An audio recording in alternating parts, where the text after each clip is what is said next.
नमस्कार, आदाब, सत श्री अकाल, जय भीम, जोहार। मेरा नाम है नवीन कुमार।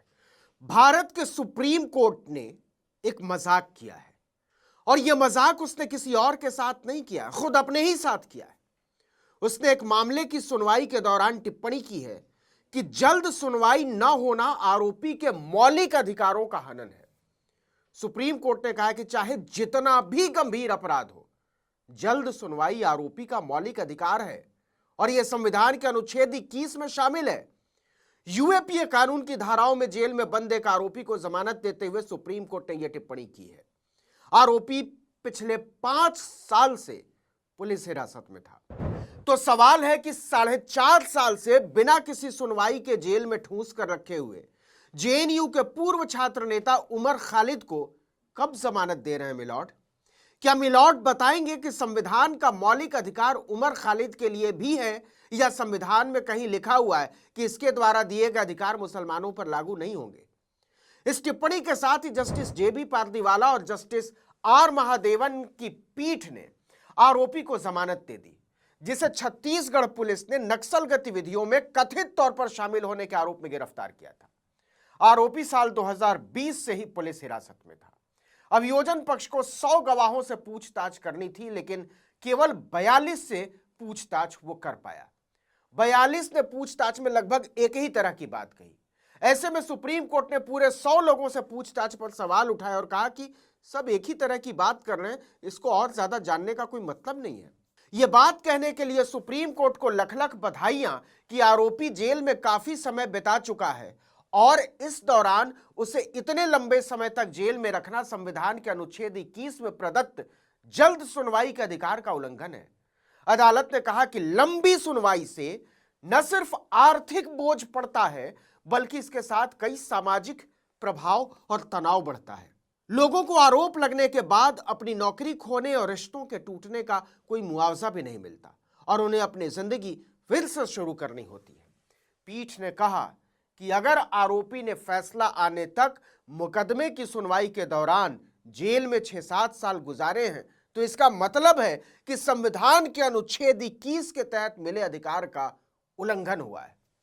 पीठ ने यह भी कहा कि सुनवाई में देरी से न सिर्फ पीड़ितों बल्कि भारतीय समाज और न्याय व्यवस्था और इसकी विश्वसनीयता को भी नुकसान पहुंचता है। क्या बात है, कितना सुंदर लगता है यह सुनना कि 5-5 साल तक जेलों में ठूंस कर रखने वाली पुलिस अदालतों की वजह से आरोपी के पूरे वजूद को तहस नहस कर देती है और अचानक देश का सुप्रीम कोर्ट इतना संवेदनशील हो जाता है कि लगता है जज साहबान कितने महान और उदार हैं। हम मानते भी हैं कि वो महान और उदार हैं, लेकिन इस महानता और उदारता का कोई हिस्सा क्या उमर खालिद जैसे नौजवानों के हिस्से में भी आएगा? क्या अदालत उमर की साथी बनो ज्योत्सना लाहिड़ी से भी उसी संवेदना के साथ कभी पूछेगी कि तुम्हें कैसा लगता है? उमर खालिद के बुजुर्ग और बीमार माता पिता से पूछेगी कि बिना किसी मुकदमे के आपके जवान बेटे को पुलिस ने 4.5 साल से जेल में ठूंस रखा है, आप पर क्या गुजर रही है? क्या इस मुल्क में कोई इस बात पर झूठ ही सही लेकिन शर्मिंदा, अफसोसजदा या दुखी होने को तैयार है कि 4 साल में 2-4 बार नहीं, पूरे 14 बार टली है उमर खालिद की जमानत पर सुनवाई? कारण जो भी रहे हों, लेकिन उमर खालिद की न्याय की उम्मीदों की बार बार हत्या की गई। देखिए कि उमर खालिद को दिल्ली हिंसा के मामले में सितंबर 2020 में यूएपीए के तहत गिरफ्तार किया गया था। मतलब उमर खालिद को जेल में डाले हुए पूरे 5 साल हो जाएंगे 6 महीने में, और अभी तक इस मामले की सुनवाई तक शुरू नहीं हुई है। मतलब बिना किसी सुनवाई के, बल्कि सुनवाई शुरू हुए, आपने एक होनहार, उच्च शिक्षित, विचारों से लैस नौजवान को जेल में डाले रखा है और आप इसे न्याय कहते हैं। देखिए कि दिल्ली पुलिस के स्पेशल सेल ने 14 सितंबर 2020 को जेएनयू के पूर्व छात्र नेता को इस केस में प्रमुख साजिशकर्ता के तौर पर गिरफ्तार किया था। बाद में उन पर यूएपीए के अलावा राजद्रोह और आईपीसी की 18 दूसरी धाराएं भी थोप दी गई, लेकिन 4.5 साल से दिल्ली पुलिस इनमें से एक भी आरोप को साबित करने के सबूत नहीं जुटा पाई है। 23 सितंबर 2022 को कैद में 830 दिन रहने के बाद उमर सिर्फ 7 दिनों के लिए बाहर आए थे, वो भी एक पारिवारिक समारोह में शामिल होने के लिए। यह राहत केवल 30 दिसंबर 2022 तक के लिए थी। जो हैरानी की बात है वो ये कि 9 अगस्त 2023 को जस्टिस पीके मिश्रा ने बिना कोई कारण बताए खुद को इस केस से अलग कर लिया था। नहीं सुनेंगे। इस वजह से 17 अगस्त को होने वाली सुनवाई टल गई। इस वजह से इसके अगले दिन यानी 18 अगस्त, ध्यान से सुनिएगा, 18 अगस्त 2023 को उमर खालिद की बेल जस्टिस अनिरुद्ध बोस और जस्टिस बेला एम त्रिवेदी की बेंच के सामने लिस्ट हुई। तब जजों ने कह दिया कि इस मामले की सुनवाई गैर विविध दिनों यानी नॉन मिसलेनियस डे पर की जानी चाहिए। गौर कीजिए, उस दिन भी उमर खालिद को बिना किसी सुनवाई को जेल में डाले गए 3 साल पूरे हो चुके थे।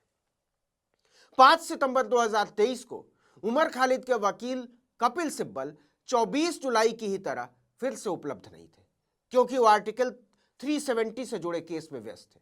एक हफ्ते बाद यानी 12 सितंबर 2023 को सुनवाई 1 महीने के लिए फिर स्थगित हो गई। कोर्ट का तब कहना था कि विस्तृत सुनवाई की जरूरत है और यह दस्तावेज दर दस्तावेज होनी चाहिए। तारीख मिली 12 अक्टूबर 2023।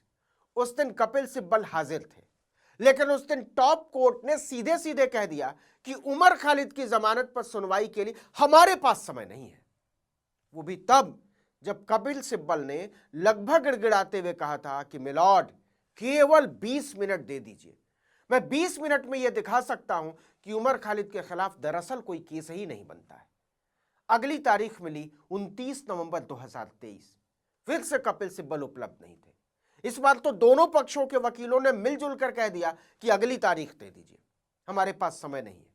इसके बाद तारीख मिली 10 जनवरी 2024।